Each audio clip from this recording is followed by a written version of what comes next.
আজকে সকালটা শুরু করলাম অ্যাশগড় জুস দিয়ে। তারপর সকালে যে খাতায় লিখে রিচুয়ালসগুলো আমি করি সেটাই করলাম।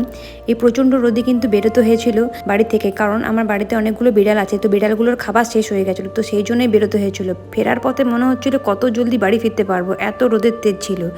খুব তাড়াতাড়ি করে বাড়ি ফিরলাম।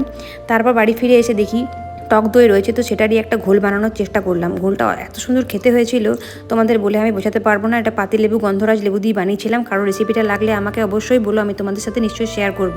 তারপর তাড়াতাড়ি করে লাঞ্চ করে নিলাম এই ভেবে যে শুয়ে পড়বো।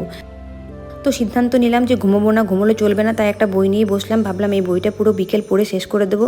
পড়তে পড়তে বিকেল হয়েও গেল, তো কিছুক্ষণের মধ্যেই মা চা আর বিস্কিট দিয়ে গেল। তো বাইরে বেরিয়ে একটু সূর্যাস্তটাও দেখলাম, খুব ভালো লাগে আমার এই পরিবেশটা দেখতে। রাত্রেবেলায় দেখো এত ভালো ভালো মেনু দেখতে পাচ্ছ, এগুলো সবই আমাদের ক্যাটারিং সার্ভিস থেকে এসেছিলো। মাঝে মধ্যেই ক্যাটারিং থাকার জন্য মাঝে মাঝে এই ভালো খাবারগুলো পাই। ভিডিওটা ভালো লাগলে লাইক শেয়ার করে দিও। দেখা হচ্ছে পরের ভিডিওতে, টাটা।